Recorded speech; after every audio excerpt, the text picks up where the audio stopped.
Bienvenidos a otra edición de Diseño para Todis. En esta oportunidad vamos a hablar de la replicación en MongoDB.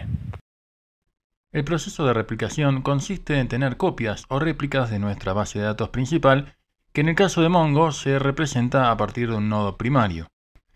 El MongoDaemon es el proceso principal que está escuchando pedidos en los nodos, ya sean primarios o secundarios. ¿Cuáles son los objetivos que se busca con la replicación?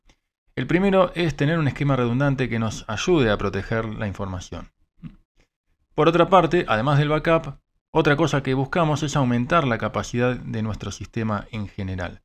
Dado que los nodos pueden responder a las consultas, eso le quita responsabilidades al nodo primario y por lo tanto tiene mayor capacidad de carga.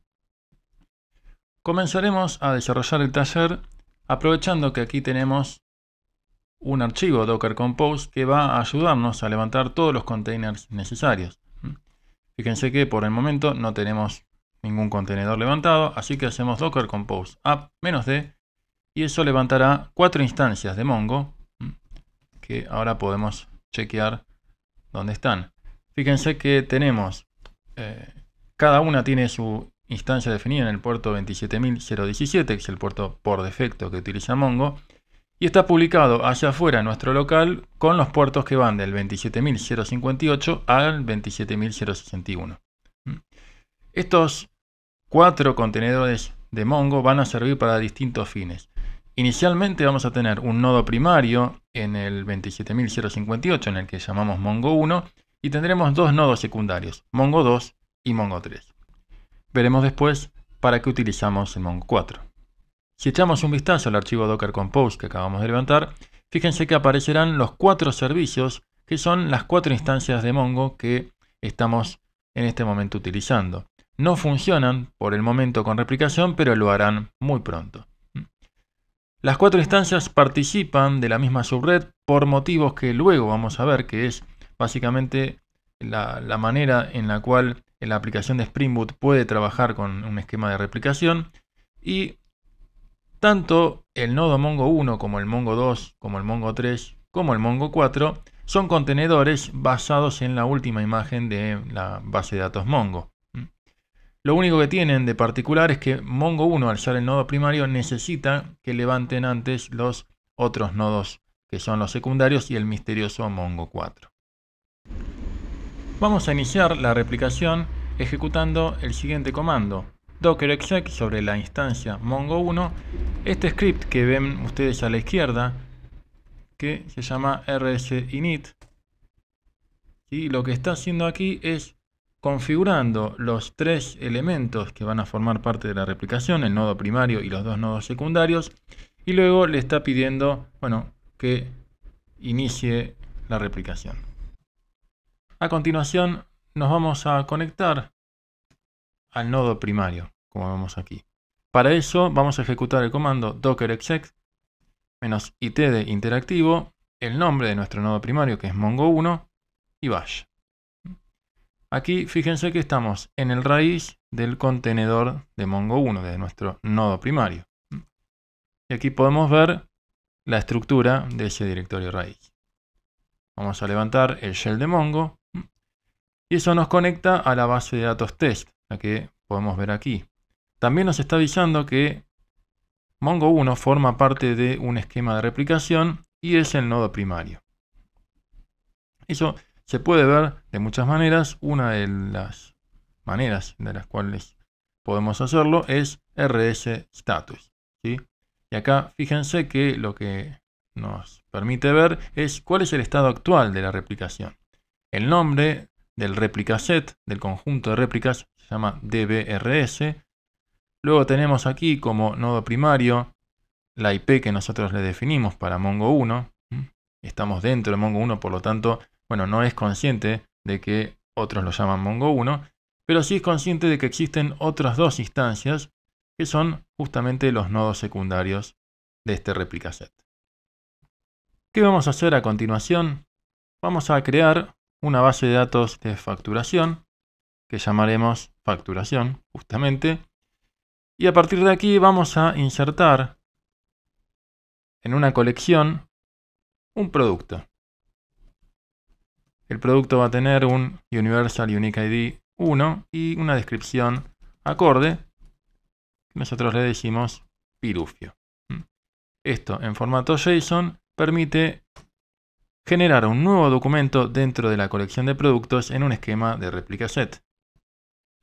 Bien, a continuación abrimos una nueva terminal y nos vamos a conectar al nodo secundario. Eso lo hacemos mediante docker exec, nuevamente -it, mongo2 en este caso, bash. Y nuevamente utilizamos el shell de Mongo. Fíjense que ahora nos aparece en el prompt secondary, ¿no? Nos está diciendo que dentro del replica set nos estamos conectando a un nodo secundario. Lo primero que podríamos hacer es tratar de ir hacia la base de facturación y ver si está esa información. Bueno, primer dato bueno y alentador es que existe la base de datos facturación, al menos no tiró ningún error. Ahora podemos pedir que haga un find de productos, ¿no? Que nos traiga todos los productos que encuentra. Aquí vemos el primer inconveniente que tenemos en versiones nuevas de Mongo. Necesitamos configurar cuál es la preferencia hacia la cual vamos a estar buscando la información en este replica set. O sea, por defecto, estar en el nodo secundario no hace que vayamos a buscar a dicho nodo la información, sino que tenemos que ser explícitos en que preferimos hacer lecturas hacia el nodo secundario o al primario. En este caso vamos a decirle que haga la búsqueda en el nodo secundario y ahora sí podemos volver a pedir un find de los productos y aparece justamente el pirufio en cuestión. Repasemos cómo funciona el esquema de replicación. Cuando nos conectamos al nodo primario podemos hacer todo tipo de consultas y además inserciones. En cuanto al nodo secundario, debemos primero setear las preferencias de lectura para luego sí poder hacer las consultas correspondientes. Un detalle interesante para marcar. Estamos en el nodo secundario, como vemos aquí. ¿Qué pasa si queremos hacer algo como una inserción de productos?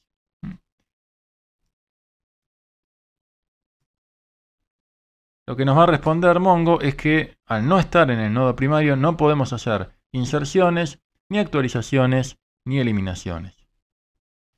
Puede que te resulte un poco áspero conectarte desde la terminal, así que te vamos a mostrar cómo conectarnos a un replica set mediante Studio 3T. Bien, para conectarnos presionamos el botón Connect. Luego, New Connection.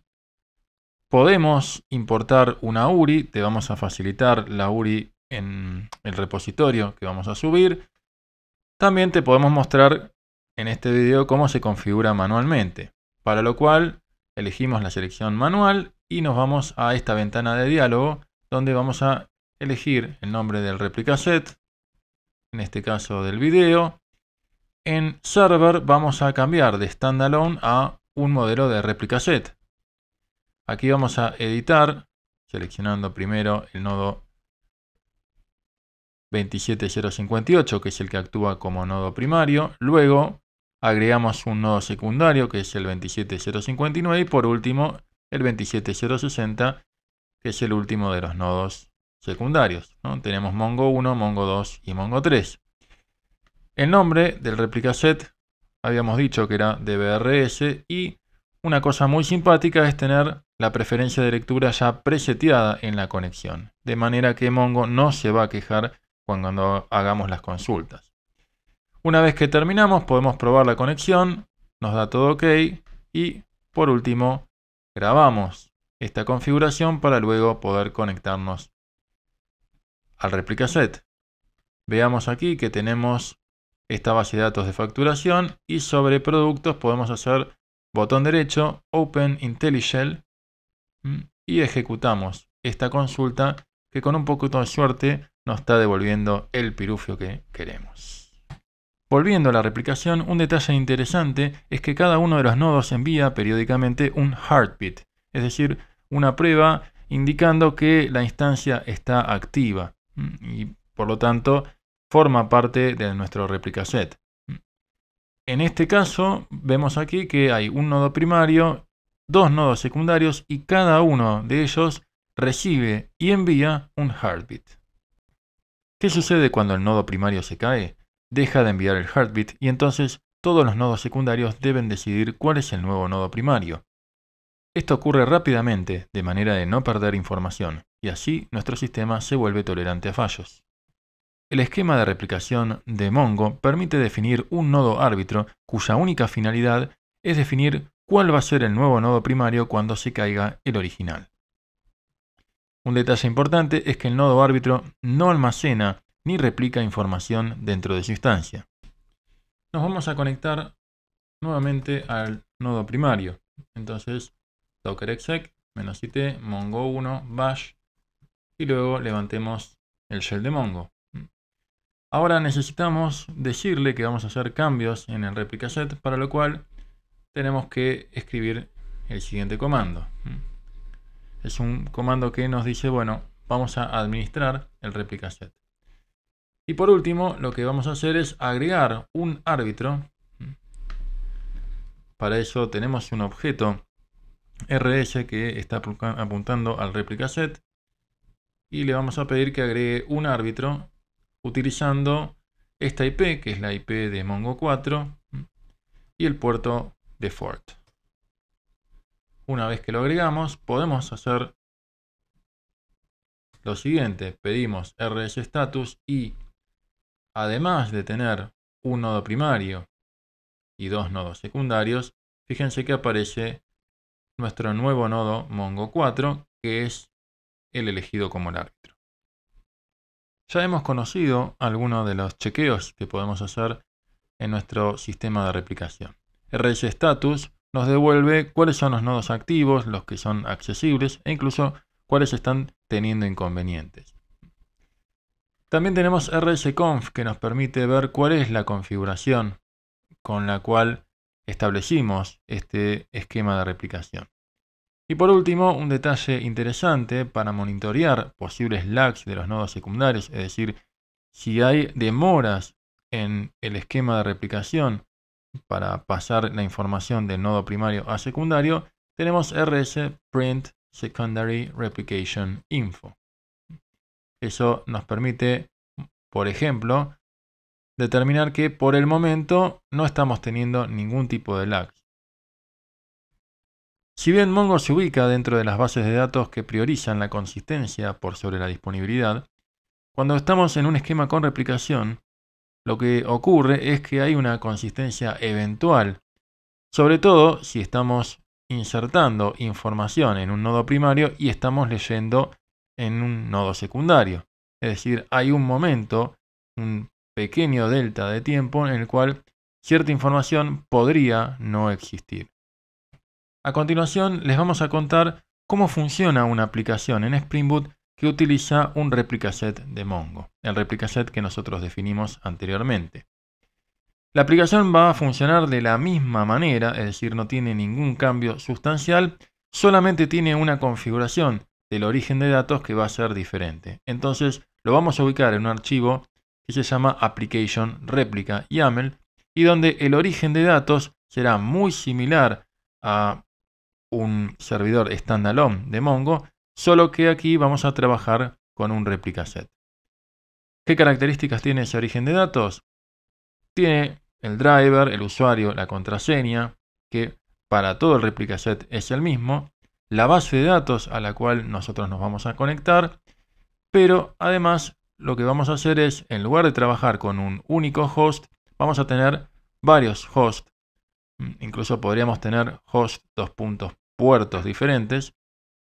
Y lo que vamos a hacer aquí es que coincidan esos hosts y puertos con los que definimos en dos lugares distintos. Uno es el archivo Docker Compose, donde nosotros justamente definimos los contenedores con sus IP. Y por otra parte, también tiene que coincidir con el archivo rs_init, el archivo de bash que nosotros ejecutamos para poder iniciar nuestra replicación. Volviendo 2 slides para atrás, aquí podemos poner tanto las IPs internas dentro de la red que está formando parte de los 4 contenedores, o bien el localhost, ¿sí? Y accediendo a los puertos que exponemos dentro de nuestro equipo local, ¿no? El 27058, 059, etc. Les vamos a mostrar ahora cómo vamos a levantar la aplicación con un perfil diferente. Estamos dentro de Spring Boot. Aquí podemos ver el archivo Application Replica YAML, que tiene las dos configuraciones que funcionan. Nosotros nos vamos al menú de Run, Edit Configurations, y aquí tenemos el main que apunta a la aplicación de libros. Vamos a generar una copia, con lo cual podemos actualizarlo a una descripción que haga referencia a que vamos a trabajar con el replica set. Lo que tenemos que decir es que el Active Profile, es decir, el perfil con el que vamos a trabajar, será réplica. ¿Qué hace esto? Bien, dado que nosotros queremos configurar un origen de datos distinto, podríamos también hacer cambios en nuestra configuración. Le pusimos réplica porque ese es el sufijo que tiene este archivo Application Replica. Y lo que va a pasar es que este archivo va a tomar precedencia por la definición de mi application. Por ejemplo, Spring Data MongoDB URI, ¿sí?, lo va a estar pisando esta definición. En cuanto al tipo de nivel de logueo, va a respetar el que tiene Applications, dado que aquí no se especifica ninguno. Vamos a levantar entonces en modo Replica Set nuestra aplicación, y cuando lo haga estaremos apuntando como origen de datos al Replica Set de los contenedores de Docker. Levantaremos a continuación nuestro front, que es una aplicación React. Cuando levantamos la aplicación nos aparecen tres préstamos. Le pedimos a Santos que devuelva el Aleph y luego se lo vamos a prestar a Medina.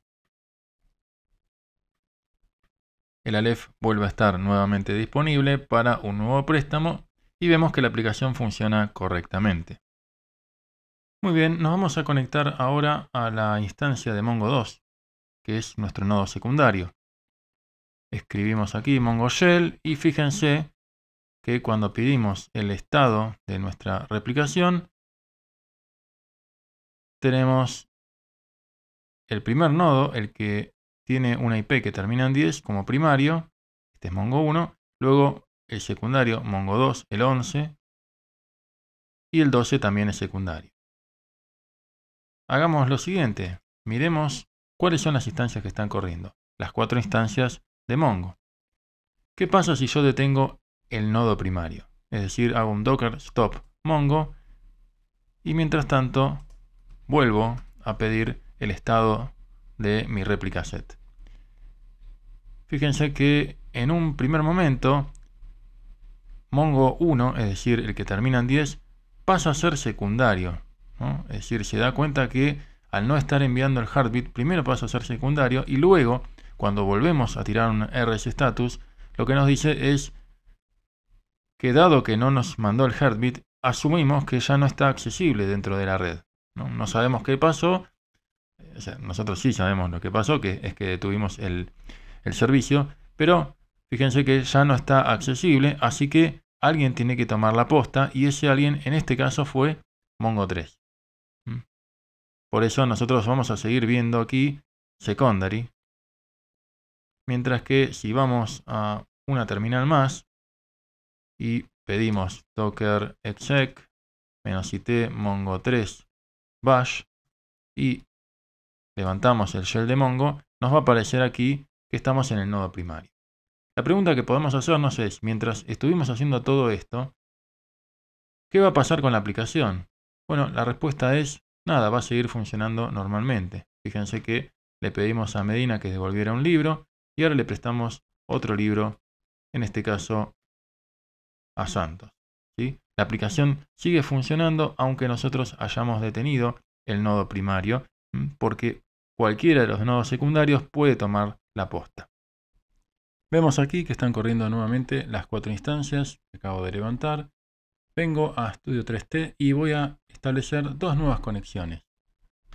La primera va a ser contra el nodo primario, así que vamos a marcarlo de esa manera. Libros, nodo primario. trabajo contra localhost y el puerto sabemos que es el 27058. Testeemos la conexión, está todo ok, lo guardo y voy a crear otra conexión nueva, también manual, que será contra algún nodo secundario de la aplicación de libros. Nodo secundario, por ejemplo, podríamos pedirle el 27060. Testeemos la conexión, todo ok, guardamos y tenemos aquí las dos conexiones posibles. Levantamos aquí, fíjense que está al costadito. Y tenemos tanto la conexión al réplica set, que vamos a desconectar,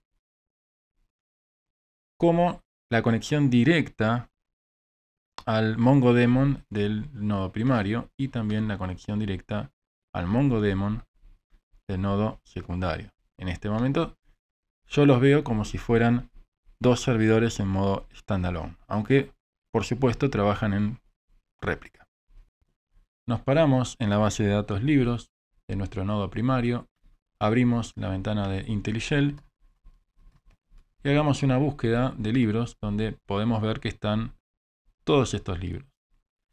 El que nos interesa en particular es el Aleph, al que le vamos a hacer un pequeño cambio. Entonces a libros le pedimos un update. En el primer parámetro vamos a pasar la información por la cual vamos a identificar al libro, en este caso el que queremos actualizar. Este va a ser el Object ID que vemos aquí. Luego lo que vamos a pasarle es instrucciones para ver cómo vamos a modificar ese libro. En este caso lo que vamos a pedirle es que cambie el título a el -- Aleph.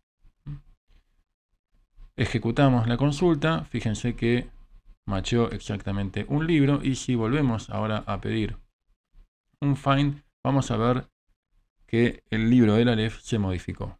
Por supuesto, esto mismo va a pasar desde la réplica. Abrimos una ventana de IntelliShell y cuando ejecutamos la consulta vemos la información de la misma manera actualizada. Podríamos pensar que si yo refresco la página, eso debería actualizar el título del libro que vemos aquí a continuación. Pero eso no pasa, por más que yo refresque, le dé Enter, Control F5, ¿sí? No va a pasar porque lo que nosotros modificamos en Studio 3T fue la colección de libros, no la colección de préstamos, ¿no? Donde dentro del préstamo tenemos embebida la información del libro, es decir, figura el título, el Aleph, como estaba en el momento en que nosotros generamos el préstamo. Ahora bien, si nosotros devolvemos el Aleph y luego lo volvemos a prestar a cualquier persona, fíjense que ahora sí vamos a ver reflejado el cambio de los guiones dentro del Aleph. Y así llegamos al final de un nuevo video. Espero que te haya gustado y nos vemos próximamente.